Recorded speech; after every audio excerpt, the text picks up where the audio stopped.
Oliveira então vai ligar para o delegado responsável aí por investigações desse tipo de crime aqui em São Paulo, porque estamos próximos, né, do período do carnaval, Agostinho, e tem golpe pra caramba aí na praça, viu? Tem golpe que é praticado com as informações que são passadas pela vítima, tem golpe que a vítima nem fica sabendo, nem fala com o criminoso e o dinheiro acaba saindo da sua conta. E o principal mesmo nessa entrevista é orientarmos as pessoas a respeito daquilo que pode ser feito para prevenção, né? Porque tem sempre o caminho da prevenção. É isso, estava vendo uma pesquisa recente aí apontando, viu, Pedro, que também não surpreende a ninguém, que a maioria dos brasileiros admite que já caiu em golpes cibernéticos, golpes aí com a tecnologia, com a internet e tal. E consta também que o Brasil é o terceiro país com mais dispositivos infectados por ameaças virtuais. Então a gente está no top 3 do mundo de países mais vulneráveis à ação de golpistas. E é isso que você disse mesmo, né? Esse pessoal não sossega. A gente viu agora essa semana a Anatel fazendo uma operação, né, Pedro? Para apreender as tais da TV Box. Aquela caixinha. Quer dizer, também é o seguinte, né? É ladrão roubando ladrão. Porque quem compra esse diabo dessa caixinha aí, no mais das vezes, está querendo roubar sinal de TV a cabo. Sim. Né? Alguns casos não é e tal, né? Tem até alguns usos que são legais dessa TV Box. Mas eu acho que muita gente que compra esse tipo de equipamento está comprando para roubar sinal de TV a cabo. E aí pode ser vítima, né? Porque consta que esses equipamentos conseguem entrar no seu jogo do teu time e tal, na TV a cabo, e esse sistema permite que eles roubem os seus dados. Se você tiver dados pessoais, dados da sua conta bancária, né, Pedro, no seu celular, pelo Wi-Fi, ele rouba tudo. Então é ladrão roubando ladrão. Mas já está com a gente aqui o delegado Carlos Afonso, né, Pedro? Exatamente, né? Ele é titular da delegacia que investiga os crimes cibernéticos. Doutor Carlos, seja bem-vindo aqui à Rádio Bandeirantes. Um prazer falar com o senhor. A gente não se conhece ainda, vamos nos conhecer pessoalmente aí, certamente, durante as próximas reportagens, em outra oportunidade. Mas, de qualquer forma, um prazer falar com o senhor aqui ao vivo pela Rádio Bandeirantes. Muito bom dia, viu? Muito bom dia aos amigos que estão aí na transmissão, aos nossos ouvintes. Prazer estar aqui com vocês e bater um papo sobre a questão da nossa vida cibernética e os crimes que tem neles, né? É isso. E como tem crime, né, doutor? Eles se superam, né? A bandidagem se supera a cada dia, né? Olha, a boa notícia é que a violência está diminuindo, né? E a notícia ruim é que ela está migrando para o meio digital, ou seja, os bandidos aí se apoiando na tecnologia que hoje é barata e fácil, deixaram aí de portar armas e estão portando telefones, celulares de tecnologia alta, com preços baratos e possibilitando aí a aplicação de golpes. Qual é o golpe mais comum hoje na praça, assim? Vamos começar pelo beabá, aquele que mais chega lá na delegacia para o senhor, que o senhor recebe mais informações. Qual que é o mais praticado aí pelos criminosos nesses meios virtuais, doutor? Olha, nós não temos uma tipologia específica, né? Se você imaginar que os 3 grandes centros de interesse do ser humano giram em torno de poder, dinheiro e sexo, você vê que os crimes eles também vão nessa linha, né? A pessoa, querendo se sentir desejada, ela entra num aplicativo de relacionamento e lá vão estar também os criminosos aplicando golpes e tentando oferecer para você aquilo que você imagina ser possível de se alcançar.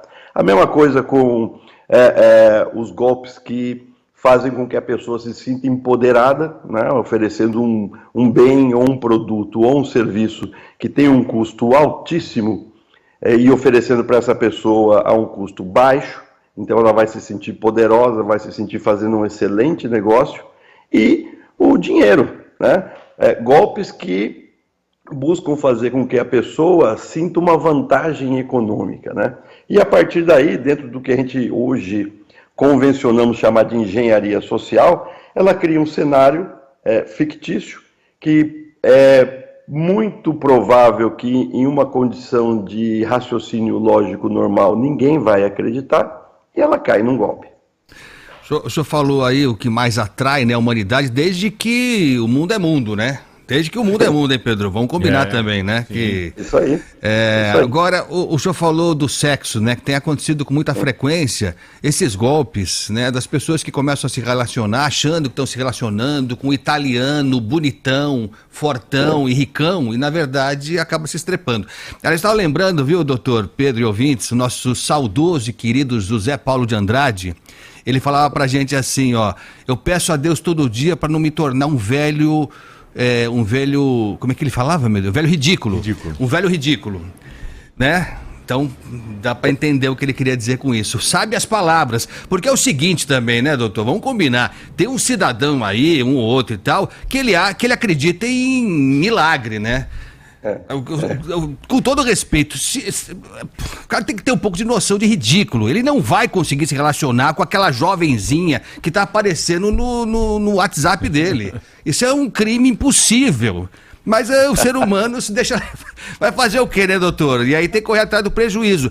Agora, assim, como é que a gente faz as pessoas acreditarem que é muita areia pro caminhãozinho deles, hein?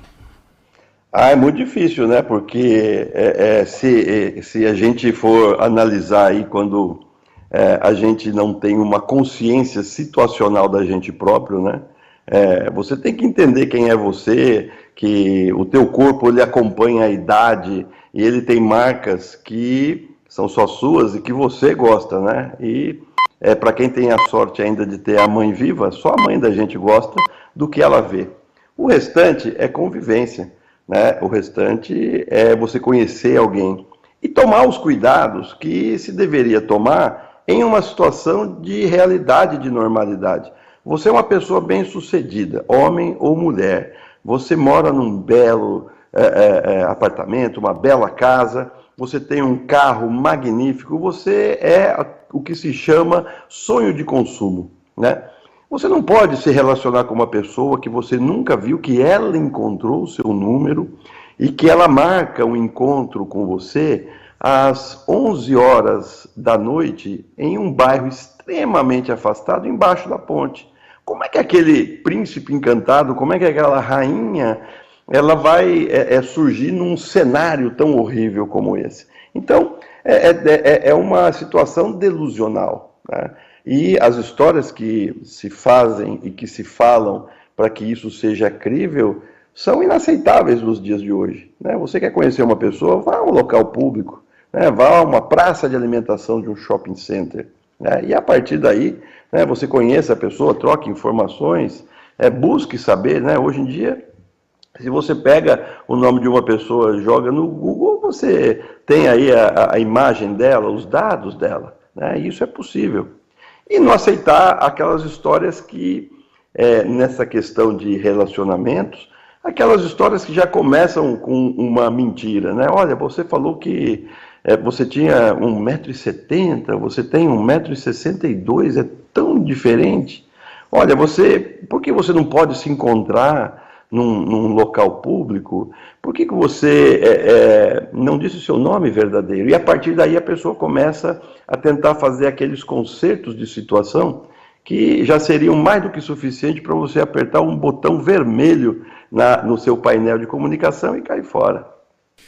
Doutor, nós estamos recebendo aqui a participação do ouvinte, né? Porque todo mundo conhece alguém, já caiu num golpe, já quase caiu num golpe, né? E tem um aqui que a gente mencionou antes do senhor entrar no ar, que a gente até queria tentar ligar para mostrar para as pessoas um pouco dessa conversa, né, com esses bandidos. Telefones que são encaminhados aí por mensagem de torpedo. Então a mensagem genérica, né, assim: olha, identificamos uma compra aqui do seu cartão, bandeira tal, do valor tal. É um valor alto para assustar normalmente a vítima. Se não foi você, se você não reconhece a compra, ligue para 0800. Os bandidos têm até 0800 hoje, doutor? Sim, toda a tecnologia que você tem à disposição de qualquer cidadão, levando-se em consideração que o criminoso também é um cidadão, ele também vai ter acesso. Ele também vai ter acesso. Então, você entender quando você abre uma conta bancária, por exemplo, em banco, em uma FDIC, né, uma empresa de crédito, ou uma empresa de pagamentos, ela tem regras e você precisa seguir as regras. Qual é o problema do latino-americano? Ele simplesmente não lê contrato, ele simplesmente não escuta os alertas que são emitidos, por exemplo, pelas operadoras de telefonia ou pelos bancos, né, pelo sistema financeiro como um todo, de não aceitar a ligação, de entender que o banco não entra em contato com você. Né? Os bancos hoje, eles têm um time de segurança cibernética que, sem sombra de dúvidas, é um dos melhores do mundo. Não apenas pela peculiaridade dos clientes, mas também pela tecnologia e pela capacitação, treinamento constante que eles mantêm e interação com o poder público no que diz respeito a barrar fraudes. Né? Os bancos sempre avisam, olha, nós não ligamos para você, nós não mandamos mensagens. Toda a nossa comunicação é feita pelo aplicativo. As pessoas precisam acreditar nisso. Então, ligou do banco? Não é do banco. Né? Recebeu um torpedo do banco? Não é do banco. Recebeu um telefonema do banco? Não é do banco. Nunca é. Nós estamos conversando com o delegado Carlos Afonso, que é o delegado titular da Delegacia de Crimes Cibernéticos do DEIC. Doutor Carlos, boa parte desses golpes acontecem a partir dos dados que estão no celular, né? O celular hoje até fala às vezes, né? Ele até é usado para falar, mas é usado para 1 milhão de outras coisas, transações comerciais e tudo mais. Aplicativo bancário, aquela coisa toda. Eu queria saber do senhor o seguinte, essa toda, isso parece coisa de velho falando, e é um pouco coisa de velho falando mesmo, mas essa tecnologia toda não acaba jogando contra o cliente? E eu vou citar o caso clássico do Pix, que é sensacional. O Pix é maravilhoso, né, Pedro? Pô, coisa incrível. Você não paga taxa, né? Na hora, cai na hora. Eu transfiro agora para você. Tem desconto, né? Já sensacional. Foi em loja. O cara fala assim, você vai pagar no débito, no crédito, no Pix. Você vai pagar no Pix, tem 5% de desconto. Esse negócio de desconto, não paga taxa no negócio. Esse negócio de desconto eu fico irritado com desconto. Por quê? Porque se ele tá dando 5% de desconto ou 10%, é porque eu tô pagando muito mais do que vale o produto. Não é que você tá pagando mais. É porque sim. o 5% do desconto é o que ele precisa para pagar para a maquininha. Não. Se você vai pagar por Pix, ele não precisa pagar para a maquininha, ele tá tirando o que ele paga para a maquininha. Você vai na farmácia, né, vai comprar uma Novalgina, ela pergunta o teu CPF. Eu quero saber do doutor também, se eu tenho que passar o CPF para a mulherzinha lá. Não, claro que não tem que passar. Só que aí, se eu passo o CPF, ela me dá um desconto. Que me irrita esse desconto, porque ela não está perdendo dinheiro vendendo remédio, ela só está ganhando um pouco menos, me roubando um pouco menos. Mas eu queria falar do Pix, doutor, porque é o seguinte, saiu agora esse começo de ano uma mudança no Pix, que está sendo motivo de várias fraudes, o Pix, né? Golpe do Pix, o Datena fala dia sim, dia também, no Brasil Urgente e aqui no Manhã Bandeirantes também. E aí a mudança que fizeram no Pix, o cliente agora pode transferir todo o limite dele diário de uma vez só. Antes ele tinha que transferir em várias vezes. Então, digamos que o teu limite diário fosse R$5.000, digamos. E aí você coloca uma trava de R$1.000. Então, para você transferir o teu limite diário num dia só, você tem que fazer 1.000, depois 1.000, depois 1.000, depois 1.000, depois 1.000. Tá. Tudo bem que o bandido pode fazer 5, ele tá com você lá mesmo refém, ele faz 10. Mas vamos combinar que você permitir que o limite diário seja transferido numa operação só, é mais fácil para o bandido também. Bom, dificultar o bandido não dificulta essa mudança. Eu queria saber do senhor, doutor Carlos, se essa tecnologia toda, aquele negócio de você pegar o teu cartão e pagar por aproximação, eu não sei, isso facilita uma enormidade o número de golpes. Ou estou exagerando, doutor? Não, na verdade... Estou conhecendo vocês hoje aí, mas pela platina no nosso cabelo, nós já entendemos que nós somos migrantes, né? A gente nasceu analógico, nós estamos vivendo num mundo digital, em que a nossa geração, ela é uma geração de passagem e mais, né? Nós temos filhos e temos pais vivos, e a tecnologia, ela afeta nós de maneiras diferentes. Então, final de semana aí do Ano Novo, né, passei com meu pai, com meu filho, e nós estávamos falando exatamente sobre isso. Se toca o telefone do meu pai, ele atende. Se toca o meu, eu olho. Se for um número conhecido, eu não atendo. Se o meu filho recebe uma chamada, ele nem atende. E é muito curioso, porque eu pergunto ao meu pai, por que você atende tudo? Ele falou, porque alguém me ligou. E eu pergunto para o meu filho, por que você não atende ninguém? Ele fala assim, mas pai, quem fala por telefone? Isso não existe. Então, quando a tecnologia... Isso é sensacional. Isso é sensacional. Não, é o retrato mais fiel da realidade. Isso dá uma crônica. Isso dá uma crônica. Resumir bem. Eu vivo isso também. Exatamente igual na minha casa, lá com as minhas filhas. Você sabe que eu tenho um agravante. Quando eu reconheço o telefone, às vezes eu não atendo. Sabe a decisão, né? É exatamente isso. Então, o que acontece? A tecnologia, ela não vai parar. Nunca vai parar. E quando a gente olha para a literatura criminosa, né, as práticas de crime, né, você tem, desde a década de 20, por assim dizer, a criação de grandes golpes, né, aqueles caras que vendiam a Torre Eiffel, vendiam a Ponte do Brooklyn, né, o esquema de pirâmide Ponzi, né, o conto do bilhete, o conto do violino. Então, não muda o golpe, é sempre assim. É alguém oferecendo uma vantagem, mas ela tem uma variante que exige o sigilo. Então, era muito comum no interior, eu fui delegado de polícia no interior por 20 anos, né? Então, aparecia lá na casa de um agricultor, né, uma pessoa dizendo o seguinte, olha, nós temos aqui o seu cadastro, o senhor é uma pessoa muito honesta, todo mundo gosta de ser chamado de honesto. E um grande apresentador de televisão, ele está com problema no imposto de renda, que ele está com muito dinheiro, então ele precisa passar o dinheiro para alguém e a pessoa devolve um pouquinho para ela e fica com um pouquinho. Então, olha, tem R$1 milhão aqui, o senhor pode ficar com 200 mil, então aquilo a pessoa acredita. Ela imagina que aquela pessoa é uma pessoa bem-sucedida, como de fato e ela aceita o risco, né? Tanto que antigamente as pessoas que sofriam golpes, elas quebravam e elas sofriam em silêncio, porque a vergonha de ter caído num golpe era muito grande. Hoje não tem mais isso, né? Tanto que aquelas chamadas cifras cinza de criminalidade, que as pessoas são vítimas e elas não registram, ela começa a diminuir muito no 2020, né, nessa época pós-pandêmica.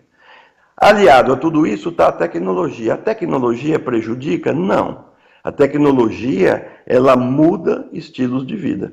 Se você imaginar o que você consegue fazer hoje com o teu telefone celular, é algo que há 15 anos atrás, há 20 anos atrás não se fazia. Você trabalha dentro de um veículo, né? Você chama lá uma empresa de transporte de pessoas, né? Você toma um táxi, você entra no táxi, você abre seu telefone e você lê notícias, você ouve notícias, você responde e-mails, você trabalha, você valida, você transfere, paga a conta, e a hora que você chegou no seu trabalho, se você fosse uma pessoa de 20 anos atrás, você iria fazer tudo isso. E hoje não. Então, nós estamos trabalhando mais, nós estamos produzindo mais. E é lógico, o criminoso, ele está nesse meio todo, né? A tecnologia facilita a vida de quem? De todo mundo. Doutor, deixa eu te perguntar uma coisa, interrompendo só para não perder o fio aqui.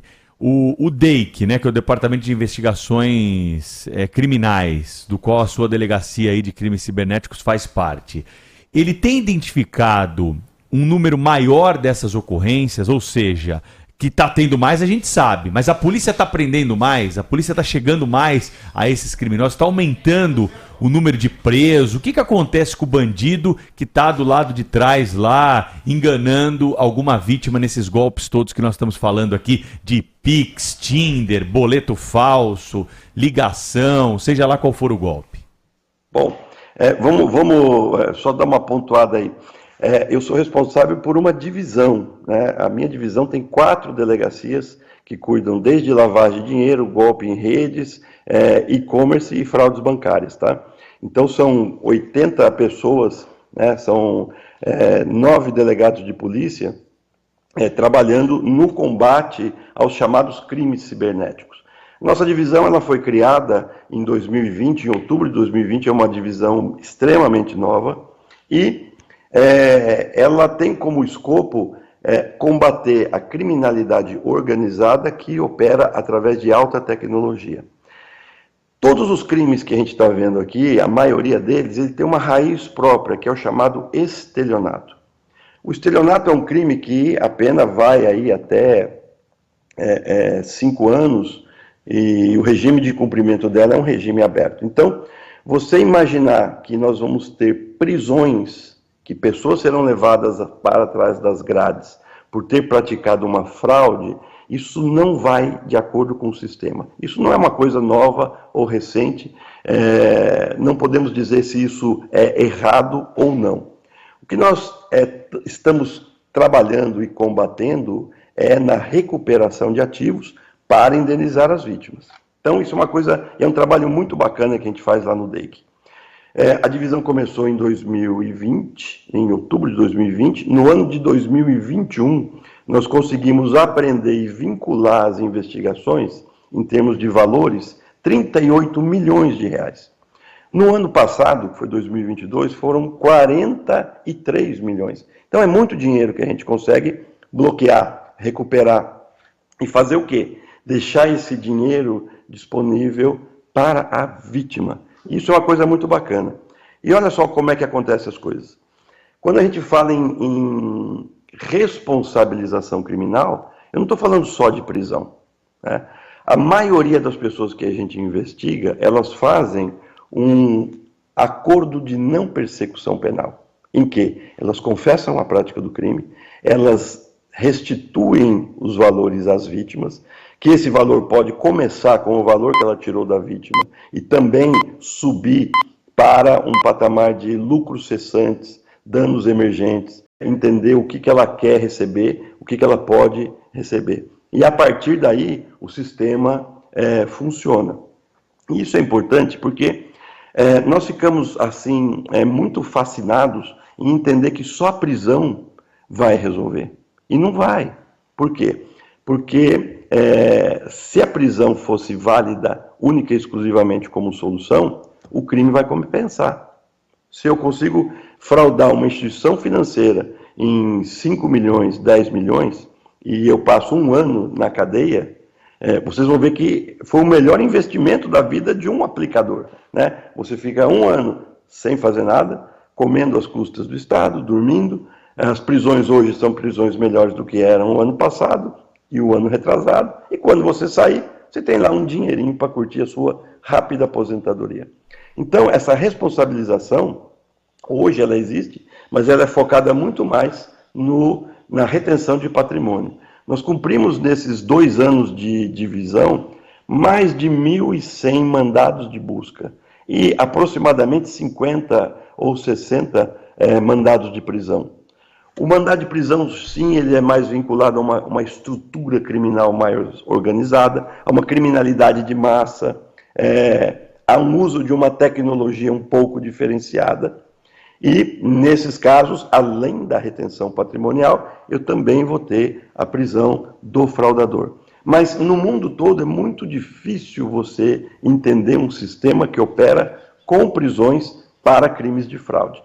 Porque tem sempre a pecinha atrás do telefone, ou seja, é muito difícil você ver uma fraude ser aplicada que não tenha a participação da própria vítima.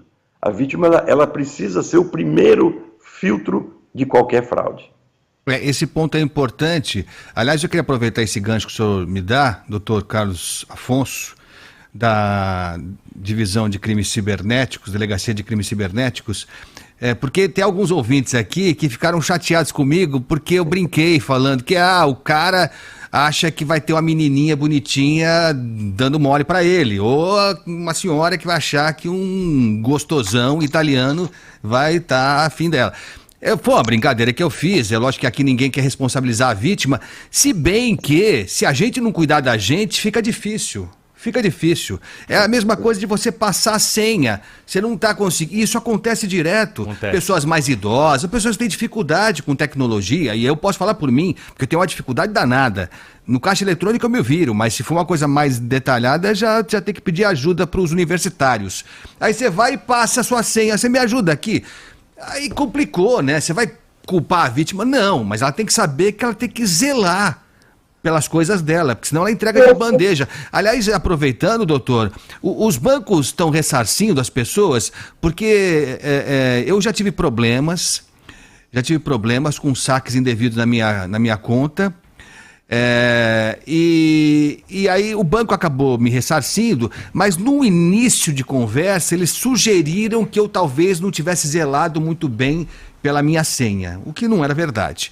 Mas esse é um argumento que a gente ouve das pessoas. Muitas vezes o banco resiste a indenizar, a ressarcir, dizendo que a pessoa tem que zelar pela chave de segurança dela. Como é que está isso, hein, doutor? No mais das vezes as pessoas são ressarcidas nesses crimes de invasão de conta bancária, de saques indevidos? Vamos lá.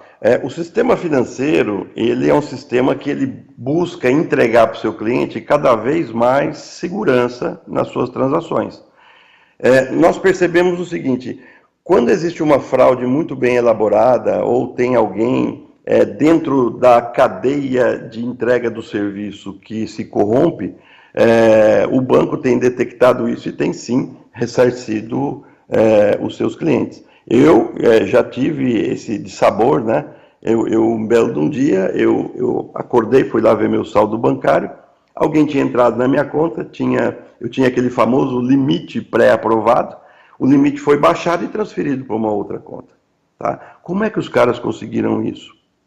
Eu fui atrás para saber e o que aconteceu?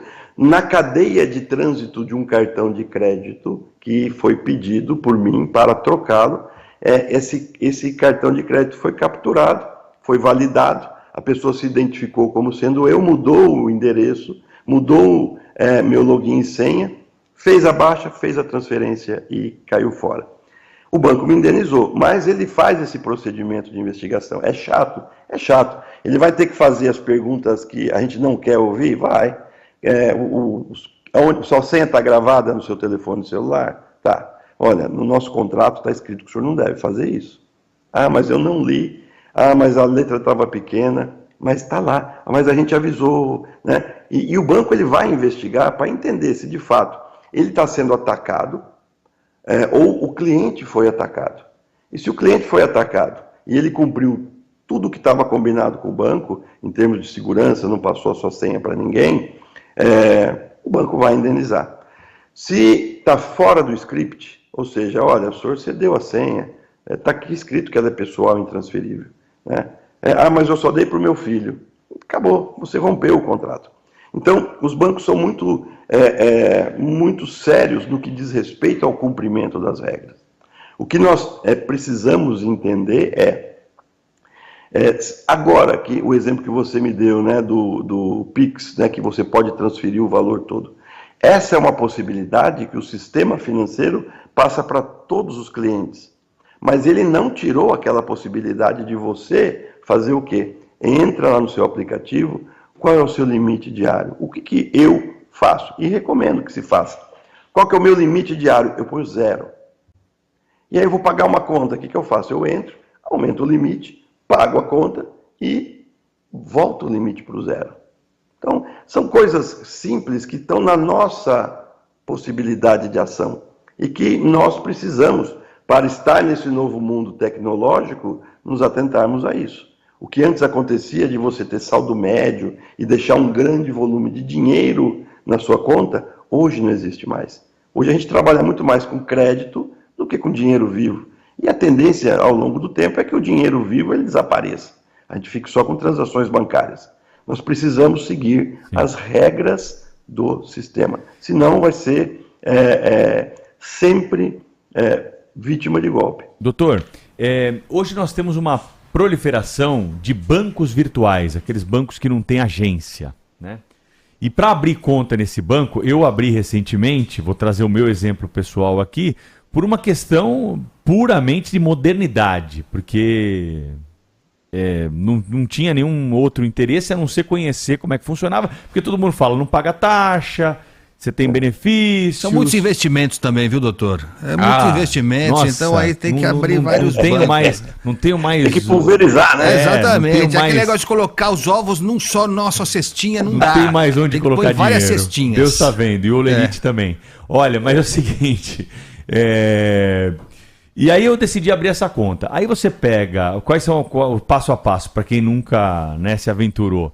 Você pega o seu documento, Agostinho, carta de motorista, RG, e aí você faz uma selfie, né? Tira uma foto assim, com o próprio celular, segurando o documento, depois você tira uma foto sua e passo a passo você vai fazendo sem falar com o atendente, sem nada. Em poucos minutos você tem lá criada a sua conta, parabéns por e-mail, tudo certo. Transferi uma quantidade por Pix lá, uma pequena quantidade, deixei lá o dinheiro, tenho usado de vez em quando para ver como é que funciona isso aí. Mas é uma facilidade muito grande. O que a gente tem de informação é que os bandidos usam esses bancos eletrônicos, eles conseguem rapidamente abrir contas em nome de outras pessoas, conseguem essas fotos, esses dados e usam essas contas para fazer as movimentações. A polícia consegue seguir o caminho do dinheiro ou tem hora que a engenharia criminosa está um passo à frente da investigação policial? Vamos lá. A polícia, especialmente a minha polícia, que é uma polícia judiciária, é uma polícia que olha para trás, tá? Então, vamos imaginar os três poderes, né? Legislativo, executivo e judiciário. Né? O executivo olha para o chão, ele olha para o hoje, ele faz a gestão, é água, luz, transporte, emprego, saúde. Né? O legislativo olha para frente, ele faz normas para que a nossa vida no futuro seja melhor, ele não pode fazer lei para trás. E o judiciário, e o caso da polícia judiciária, olha os fatos que já aconteceram. Né? Então, o fato de uma pessoa abrir uma conta não é crime. O fato dessa pessoa pegar essa conta e transferir um dinheiro de uma maneira fraudulenta, isso é crime. E qual é a vantagem? A vantagem é que, se você imaginar que você, indo pessoalmente a uma agência bancária fazer uma transação, usando o nome de outra pessoa, para eu entender quem é você, eu vou ter que recuperar a imagem, eu vou ter que ver câmeras de segurança nas ruas, ver com que carro você chegou lá, com que carro você foi embora, tentar capturar a sua imagem, tentar ver o seu rosto, e a partir daí eu ter uma investigação, eu vou demorar nesse processo uns 15 dias. Nos bancos digitais, nas instituições de pagamento digitais, isso é instantâneo e isso fica registrado. Os golpes que se tentam dar são incríveis. Né? A pessoa ela pega o rosto de alguém numa rede social, imprime isso num papel A4, recorta em forma de máscara, coloca no rosto e coloca um documento que ele também falsificou para tentar abrir conta. E às vezes até abre a conta. Né? Mas os sistemas de biometria e os algoritmos de reconhecimento facial acabam por fazer o quê? Acender uma janela, olha, já tem alguém com esse rosto com outro nome no sistema e é uma conta provavelmente fraudulenta. E o que acontece? O pessoal monitora. Transação que é estranha, eles bloqueiam. Eles analisam. E a tecnologia permite coisas que, para nós que fazemos investigação, são muito mais úteis e fáceis do que uma agência física. Né? Então, a pergunta que sempre o pessoal faz, mas a segurança de um banco digital é a mesma que um banco físico? A resposta é sim, com um viés de alta, né? Porque quando você abre uma conta, você faz através de um aparelho, e esse aparelho, quando nós fazemos as nossas buscas, nós conseguimos esse aparelho, nós temos tudo que passou por aquele aparelho desde a sua ativação. Por isso que às vezes, quando a gente aprende um telefone e fica fazendo a extração dele, quanto mais antigo o telefone, mais dados passaram por ele e a gente começa a recuperar para depois ver o período que a gente quer investigar, pegar aquele trechinho e trazer para dentro da investigação. Então, nós temos hoje um sistema de rastreio, de log, de registro, que é mais seguro do que você tinha, eu não vou dizer nem há 10 anos atrás, né? Mas que você tinha um mês atrás. E cada vez que o golpista ele tenta um golpe novo, os seguranças cibernéticos dos bancos, eles acabam pegando aquele caso como um caso novo, um golpe novo, e discutem entre si, discutem com a polícia, os nomes dessas pessoas investigadas, é lógico, dentro do sistema de justiça criminal com autorização judicial, são sempre cotejados e estamos caminhando para um momento de maior segurança, tá? Então, isso é um fato. Poxa, mas a gente fica muito vulnerável, né? Se vocês imaginarem que hoje todo mundo é localizável, rastreável e que o sistema legislativo que cria as normas para o sistema judicial, ele está cada vez mais chegando em um espaço menor, nós estamos caminhando sim para uma sociedade mais segura. Olha, o que o senhor falou agora aqui me surpreendeu e acho que surpreendeu a muita gente. Eu achei que o Banco Digital tivesse essa vulnerabilidade. Então precisa avisar a bandidagem. Não avisa a bandidagem, né? Mas eles estão usando um recurso, porque pelo que se sabe, esse tipo de fraude e tal, no mais das vezes, essas várias fraudes, para elas serem concluídas, a bandidagem usa contas abertas desse jeito, como o senhor falou, né, com a foto de um terceiro e tal, em agências de em bancos digitais. Quer dizer, na verdade, para a polícia é melhor que seja assim, fica mais fácil, é isso? O banco digital fica mais fácil? Fica porque, vamos imaginar uma coisa aqui, né? Vamos imaginar a prática de um crime violento numa rua, né? Então, o motoqueiro para do lado de um veículo, ele dá um tiro, ele mata o motorista e ele vai embora, tá? Eu vou depender de testemunhas, eu vou depender da existência ou não de câmeras de vigilância, né? Eu vou ter que me deslocar ao local, eu vou ter que conversar com os donos das câmeras. Tem dono de câmera que colabora, tem dono de câmera que não quer se envolver, não colabora, né?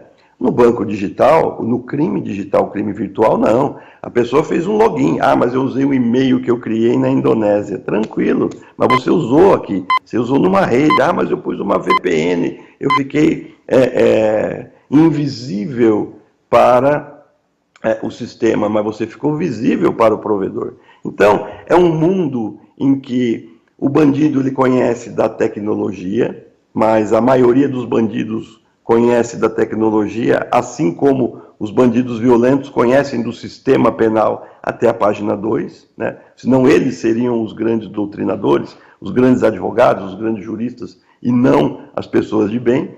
E a partir daí, ele acaba sendo identificado. Isso é uma coisa muito interessante. Você tem o fraudador digital, ele é um cara de pouca idade. Por quê? Porque quando ele começa na aplicação de golpe, é novo, né? Ele encontra um sistema que está estruturado, que tem gente competente, gente ativa, fiscalizando, e ele é pego de primeira. Dificilmente você vê no meio digital um hacker que tem 40 anos de sucesso. É muito difícil. Por quê? Porque quando ele tem 20 anos de sucesso, 15 anos de sucesso, alguém vai lá e contrata esse cara. Fala, vem cá, irmão, você vai trabalhar aqui no meu sistema. Né?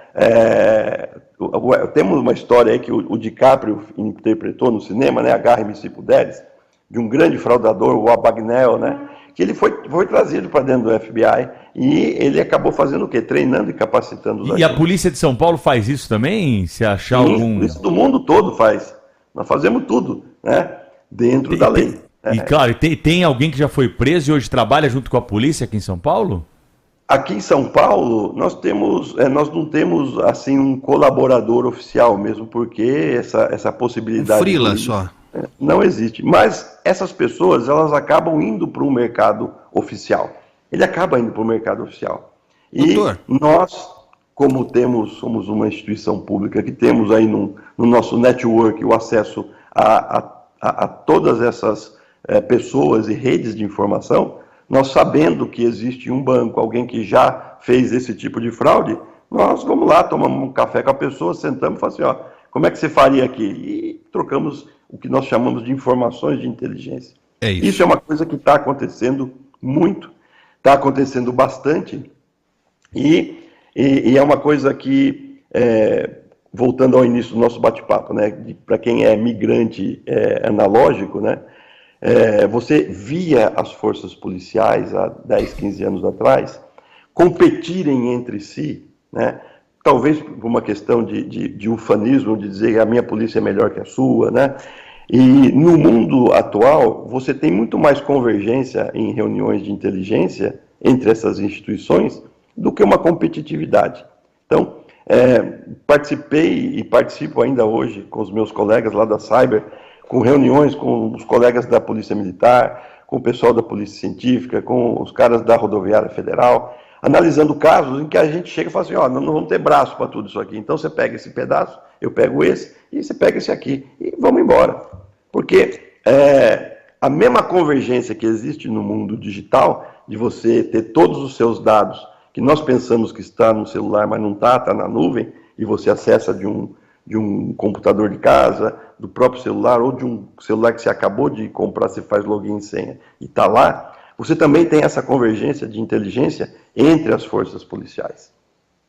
Estamos conversando com o delegado Carlos Afonso, que é titular da Delegacia de Crimes Cibernéticos do DEIC aqui de São Paulo. O senhor falou que esse mundo digital, no mais das vezes, joga a favor da justiça, a favor da polícia nessas investigações. O senhor falou, não, tudo bem, ele acessou de um site lá da Indonésia, não sei o quê, mas não tem problema e tal. Então eu queria saber o seguinte do senhor, Anderson Torres, que perdeu o celular dele, isso acontece, quem nunca perdeu o celular, não é, Pedro Campos? Nessas condições, tem né? gente que traz celular dos Estados Unidos, o Anderson Torres deixou dele lá, mas tudo bem, coisa que acontece. A polícia vai chegar no que ele tinha no celular, doutor? Se o celular for encontrado, num primeiro momento... Não, sim. Aí não vale, não, se encontrar não, se não encontrar. É que eu estou vindo de trás para frente, tá, né? Do mais improvável para o provável. Todos os dados que você tem no seu telefone celular, na verdade, eles podem até também estarem no seu telefone celular, mas eles estão em provedores de acesso. Dificilmente você consegue imaginar que você teria condição de levar no seu telefone celular tudo que você tem de informações sobre você. Então você tem acesso aí a serviços que você tem um limite de armazenamento. Graga, uma taxa pequenininha, você pode armazenar 1 tera de informações, por exemplo. Uma pessoa, e eu me considero uma pessoa hoje com relativo uso de tecnologia, eu tenho um pacote de 1 terabyte que eu uso 20%, 30%, e paralelo à minha atividade de delegado de polícia, eu sou professor também da Academia de Polícia. Então eu tenho aulas minhas que eu preparei em 92, 93 que estão na nuvem. E eu uso 20% do que eu tenho. Se você imaginar que o dado que você tem no seu telefone, você também armazena, compartilha e de qualquer forma você acessa de qualquer local, é muito provável que sim, que essas informações possam ser obtidas. O que às vezes atrapalha e dificulta um pouco. Nós não temos que observar única e exclusivamente a legislação do nosso país. Eu tenho um provedor de dados que fica nos Estados Unidos. Os meus dados lá estão, né? E a legislação de lá depende que você tenha um procedimento que é diferente do daqui. Mas hoje isso é possível de fazer? Sim, é possível de fazer. As agências do mundo todo também se falam e se conversam. Nós, da Divisão de Crimes Cibernéticos, nós temos uma proximidade muito grande com o HSI, que é o Homeland Security Investigation, do Serviço Secreto. Nós falamos com eles mensalmente em troca de informações, 2 ou 3, passam para nós alguns casos, devolvemos para eles outros casos. Quando precisamos de informações, eles nos dão o caminho das pedras. Olha, para você conseguir aqui nos Estados Unidos, tem essa agência reguladora, eles têm um site que você entra, preenche como autoridade policial, você se identifica e eles vão te dar aquela informação que você precisa. E dessa forma, a gente vai, caminha, pega as informações que precisamos e trazemos para dentro do sistema. Muito bem. Doutor, pergunta prática. O senhor já explicou como é que faz para não cair nesses golpes, né? Tanto no golpe do amor aí, quanto nos outros todos. Já deu dicas preciosas aqui para os ouvintes. Agora, mesmo assim, quem cai nesse golpe, né? O que tem que fazer? Tem que ir para uma delegacia de polícia, faz boletim de ocorrência online, liga para o banco. Qual o caminho depois que você percebe que você caiu num desses golpes?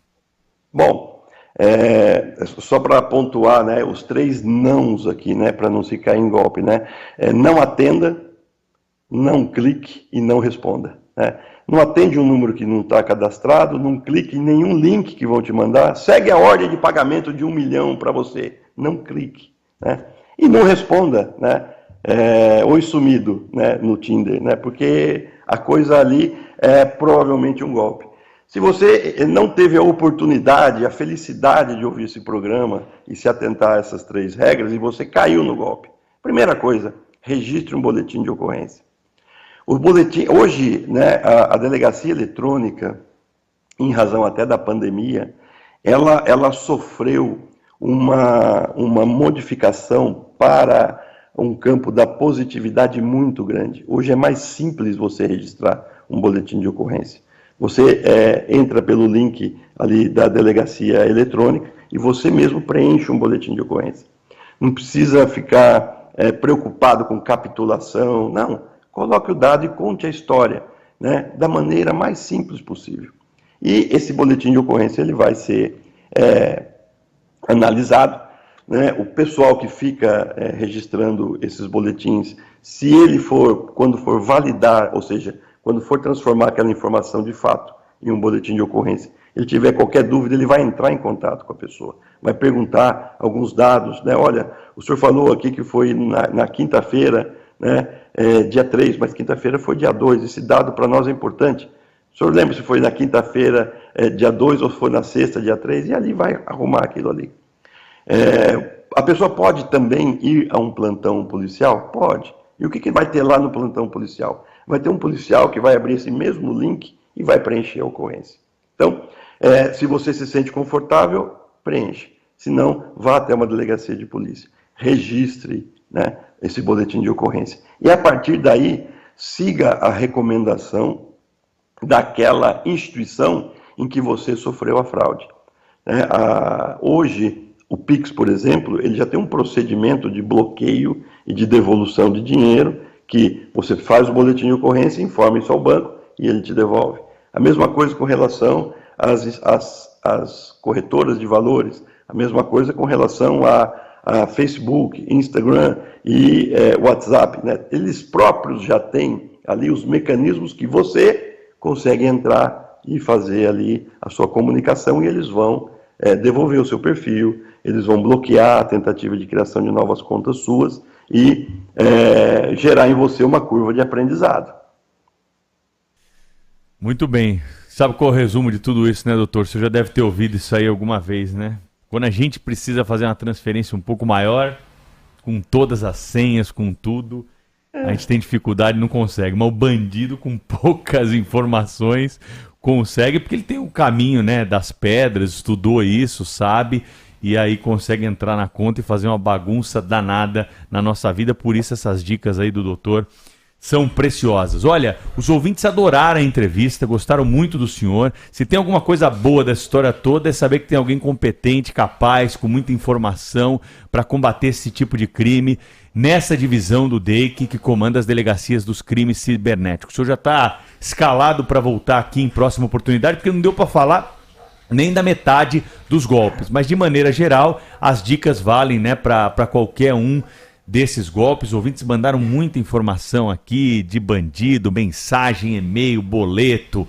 E tem até um aqui que falou assim, ó, minha mulher vendeu uma geladeira e foram pagar com nota falsa. Só depois que a gente foi lá na padaria passar a nota, descobri. Então não tinha nem eletrônico nesse caso aí, mas ainda tem essa história de dinheiro falso também, ou seja, tem malandro para tudo quanto é lado, precisa ficar bem esperto.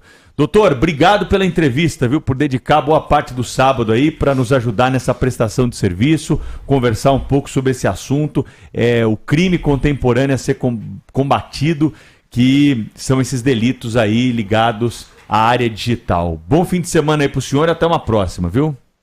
Eu que agradeço a oportunidade, estamos na DC Cyber, Divisão de Crimes Cibernéticos do DEIC, à disposição de vocês. Prazer falar com vocês aí, com todos os nossos ouvintes aqui. Até uma próxima oportunidade.